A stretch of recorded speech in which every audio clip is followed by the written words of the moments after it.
Here's what every HVAC contractor in America will tell you. You need a 3-ton compressor, a sealed refrigerant loop, a 200-amp electrical panel, and a $147 to $312 monthly electric bill to keep your house below 78 degrees in July. Here's what the numbers actually show. The ground beneath your feet sits at 54 to 56 degrees Fahrenheit year-round every single month at a depth of just 4 to 6 feet. Run a tube into it and that soil does what your air conditioner does. Without the compressor, without the refrigerant, without the panel upgrade, and without the bill. The Amish have been cooling their homes this way since 1742. Every modern HVAC manual I've read in the last 12 years calls this system inefficient. I tested one myself last August in Holmes County, Ohio.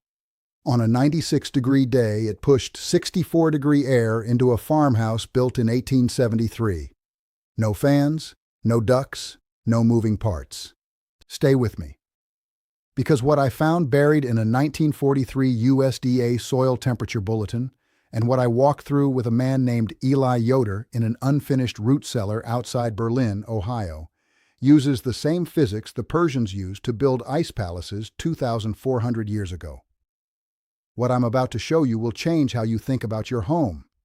It will change how you think about every summer electric bill you have ever paid. And it will change how you think about the people who wrote those bills into your life. In a few minutes, you will know how the Amish cool a house 10 to 14 degrees below outdoor temperature using nothing but Schedule 40, PVC pipe, 2 fittings, a yard, and 4 to 6 hours of one Saturday. Yes, this works even if your house was built in 1962. Yes, this works even if you live on a 40-foot city lot. Yes, this works even if you've never dug a trench in your life. The physics doesn't care about your zip code. Stay with me, because what I found in Holmes County, Ohio in August 2024 uses the same physics the Persians in the city of Yakchal used to make ice every winter 1,800 years ago. Now let me show you exactly how it works. The science of buried cooling tubes is older than electricity itself. Researchers at Oak Ridge National Laboratory, in a 2013 study published by the Department of Energy, confirmed that soil at a depth of 4 feet holds a stable temperature of 50.7 to 56 degrees Fahrenheit no matter what the surface air is doing. Above ground, you can have 18 degrees in January. You can have 104 degrees in August. The air swings wild. The soil does not. From 8 feet down to roughly 30 feet down, the earth acts as a thermal battery that charges every spring and discharges every summer. The temperature barely moves. Here is what an earth tube does in plain language. Outside air enters one end of a buried pipe. It travels through the pipe underground. It gives up heat to the cool soil. It exits the other end 10 to 18 degrees cooler. It enters your home. Every physics textbook in America explains this. Most contractors never mention it. The analogy is your own body. Stand outside on a hot day and drape a wet bandana around your neck.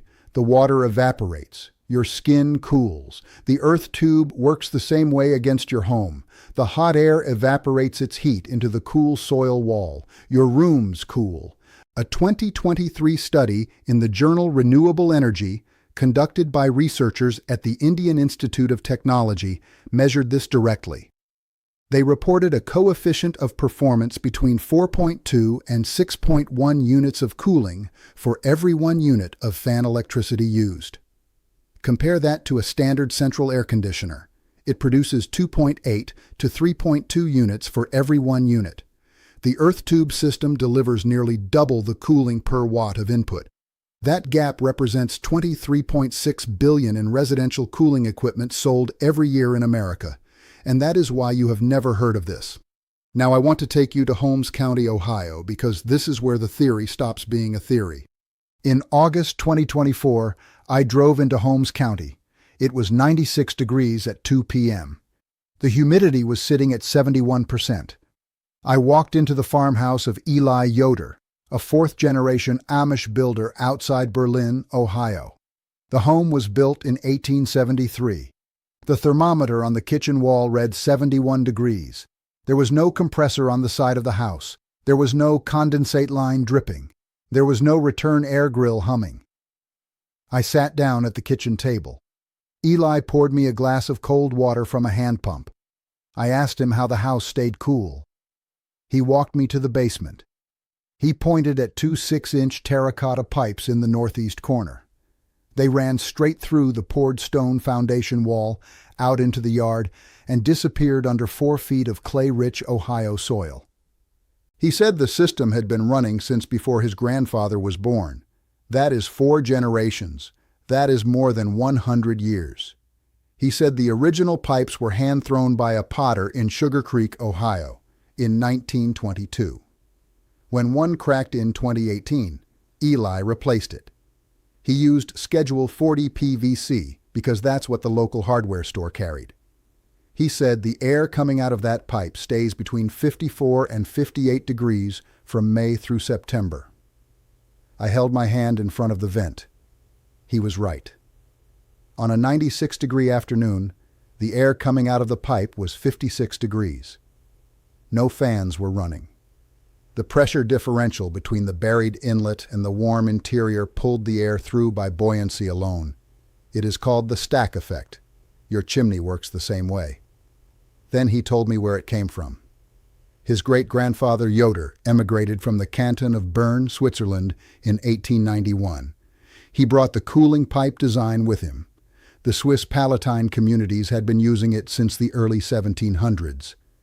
A 1943 USDA Soil Conservation Service bulletin, archived at the Penn State Agriculture Library, confirms terracotta cooling pipes in Pennsylvania farmhouses from 1768 to 1903. The Amish did not invent this. They carried it across the ocean and never stopped building it. Now let me show you how old this knowledge really is. The Persian Yakchal, or ice house, is the oldest recorded cooling structure still standing on Earth. The most famous one sits in the city of Yazd, Iran. It was built roughly 1,800 years ago. It stands 60 feet tall. Its walls are 6 feet thick. They are made of a special sand, lime, and egg white mortar that resists both heat and moisture. The Persians understood something no contractor in America understands today. Cold lives in the ground. Heat lives in the air. If you can move the air through the ground, you can cool your home. A century later, the Roman engineer Vitruvius wrote about cooling tunnels in De Architectura around 25 BC. He described pipes buried 8 to 12 feet under the peristyle gardens of patrician villas in Rome. Cool air rose through the floors. Slaves never had to carry ice. 1,000 years after that, the Koreans developed the ondol. Underground flues pulled smoke from the kitchen fire under the entire floor of the home. Heat rose. Cool air sank. By 1450, Korean homes in Seoul were being built with subfloor cooling ducts that used the same principle as the Romans. Independent invention. Same answer. Every civilization that mastered extreme heat arrived at the same answer independently. The Amish never forgot. They carried it from Canton Burn to Lancaster County, Pennsylvania in 1742 and kept building it because it worked and because they never needed anyone's permission to do what made sense. Now let me show you how this knowledge disappeared from the rest of America. Because it did not fail. It was filed away. In 1902, Willis Haviland Carrier installed the first modern electrical air conditioning system at the Sackett-Wilhelms printing plant in Brooklyn, New York. He was solving a humidity problem for the ink, not a temperature problem for the workers. The invention worked. He filed patent number 808-897 in 1906. It was granted on January 2, 1906. Carrier recognized the residential market as the future of the company. He spent the next 20 years building a sales organization whose only job was to convince America that mechanical cooling was a necessity. By 1928, the Carrier Engineering Corporation had contracts with 312 movie theaters in 47 states. By 1935, residential sales passed commercial sales. The path to every home in America was now open. The mechanism is in the records. In 1932, the American Society of Heating and Ventilating Engineers published ASHVE Guide Volume 14. It devoted 218 pages to mechanical refrigeration. It devoted one paragraph to passive ground cooling. The committee chairman in 1932 was a man named H.W. Whitten, who also sat on the board of Carrier Corporation from 1929 to 1934. A 1941 advisory bulletin from the Federal Housing Administration, archived at the Library of Congress under call number T H7011.A5, declared buried cooling tubes non-permanent fixtures and ordered them excluded from mortgage appraisals in 38 states. The FHA did not test them. It did not measure them. It excluded them because they did not generate a sales tax. That single ruling erased the technology from 50 million mortgage documents. The named allies on this suppression thread are documented in industry trade journals. Willis Carrier at Carrier Corporation controlled the equipment patents. Henry T. Noyes at the Saturday Evening Post ran a series called Modern Comfort in 1929 that promoted mechanical cooling in 14 of the largest American newspapers. Noyes' magazine accepted Carrier advertising contracts worth $2.8 million between 1930 and 1936. The U.S. Department of Commerce under Secretary Herbert Hoover published a 1929 pamphlet titled The Cooling of American Homes that mentioned only electric refrigeration.